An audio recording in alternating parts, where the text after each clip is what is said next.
Oke, halo kawan-kawan yang budiman tapi tidak sujat miko. Selamat datang kembali di channel YouTube saya ini. Apa kabar kalian hari ini? Semoga dalam keadaan sehat dan tidak stres. Secara pribadi saya juga tidak sampai sejauh ini, alhamdulillah tidak terpapar COVID-19. Tapi leher saya ini agak pegal karena melihat peristiwa-peristiwa belakangan ini banyak membuat saya geleng-geleng kepala. Apalagi kemarin ya ada 3 isu yang bagi saya makin membuat muak. Yang pertama ada isunya kriminalisasinya Jering di penjara menggunakan undang-undang ITE karena mengkritik ID, dianggap mencemarkan nama baiknya ID. Lalu kedua ada Veronica Koman yang dituntut untuk mengembalikan biaya beasiswanya LPDP. Terus yang ketiga ada beberapa influencer yang mengiklankan, mengkampanyekan tentang Omnibus Law.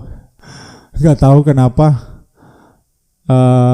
negara merespon penolakan Omnibus Law ini dengan menggandeng influencer-influencer yang mungkin bahkan tidak membaca draft dari RUU Omnibus Law ini. Kenapa aku bilang tidak membaca? Karena argumen-argumen mereka ya mengikuti seperti kehendak si pengiklan gitu loh. Investasi masuk, lapangan kerja dibuka, masyarakat sejahtera.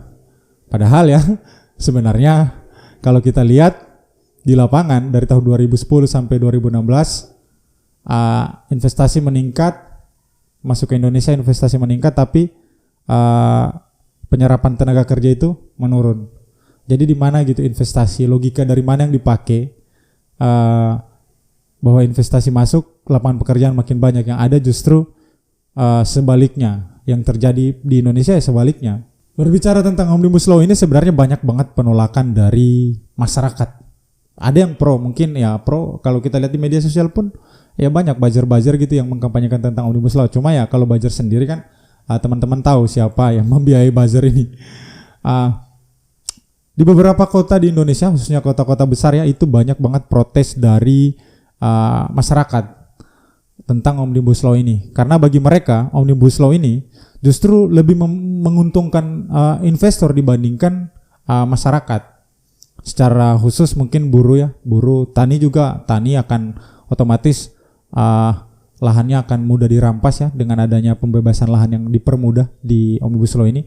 Terus mahasiswa semakin susah untuk berkembang karena kepentingan pendidikan lebih diarahkan untuk memenuhi kepentingan industri.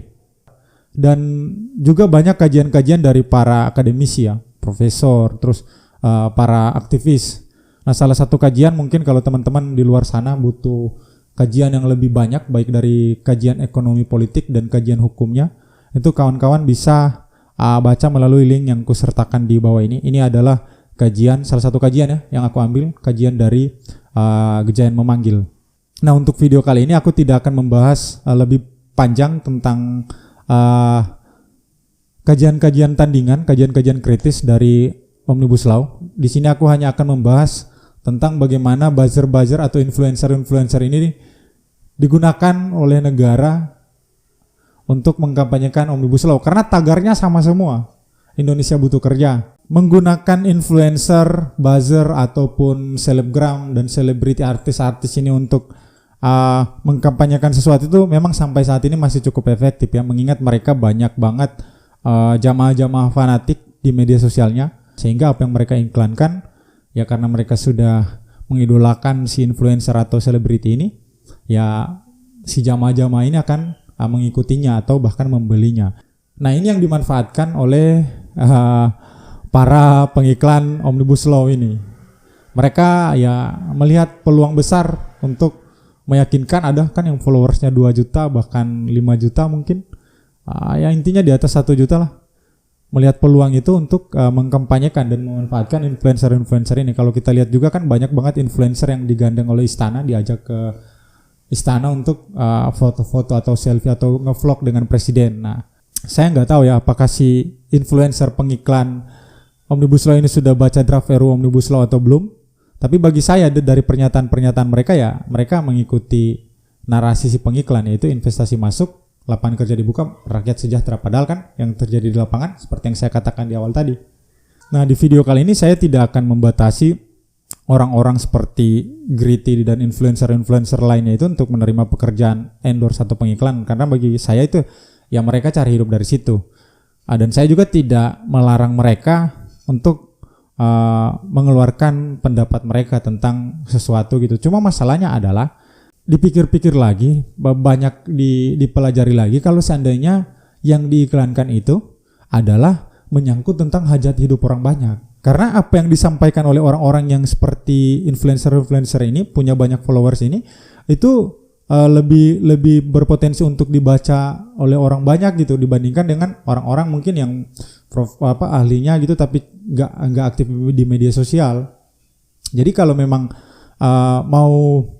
mau menyampaikan sesuatu atau mau mengiklankan tentang sesuatu, lebih hati-hati lagi, dan kalau bisa yang dapat dipertanggungjawabkan. Jangan cuma karena kalian butuh uang, atau mungkin jangan cuma karena ini bisa bisa membuat aku dekat dengan pemerintah, terus kalian terima-terima aja. Alangkah baiknya hal-hal yang seperti ini yang kalian tidak tahu dan belum mempelajari soal itu, ya jangan dulu lah. Ya kecuali kalau produk makanan kan namanya enak, ya gampang bisa kita bilang enak. Kalau ini kan masalah orang banyak ya, apalagi undang-undang yang nantinya akan mengatur kehidupan kita entah 5 atau 10 tahun ke depan atau bahkan selamanya. Nah, itu sih yang terpenting, bukan aku melarang, tapi aku di sini hanya ya kalau bisa ya dipelajari lagi. Jangan kayak mengiklankan produk-produk makanan. Gritty, Gofar, dan seluruh influencer pengiklan Omnibus Law. Ini masalah serius, coy. Ini masalah yang akan mengatur hajat hidup orang banyak. Ingat itu. Mungkin bagi para influencer seperti Gritty, Gading Martin, Gofar Hilman, Inul Daratista, dan lain-lainnya ini, Omnibus Law tidak akan banyak berpengaruh. Tapi bagi kami, buruh, tani, mahasiswa, kaum miskin kota, Omnibus Law ini hanya akan membuat hidup kami semakin sengsara. Karena, pertama, bagi kaum buruh, upah akan semakin murah. Hak cuti, baik itu hak cuti haid, hak cuti melahirkan, akan dihapuskan. Kedua, bagi kaum tani, usaha mereka untuk mempertahankan lahan pertanian mereka akan semakin sulit dengan datangnya investasi yang diberi kemudahan untuk pembebasan lahan.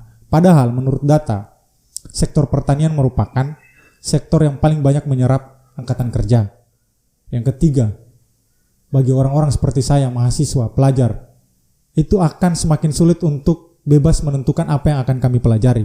Karena sektor pendidikan akan lebih diarahkan untuk memenuhi kebutuhan industri. Lalu yang selanjutnya adalah biaya pendidikan akan semakin mahal karena adanya upaya komersialisasi pendidikan. Nah, ini sebenarnya hal-hal yang mesti orang-orang seperti Gritty, Gofar Hilman, dan lain-lain pikirkan. Orang-orang seperti saya butuh hidup, buru-buru butuh hidup, anak-anak petani ingin sekolah.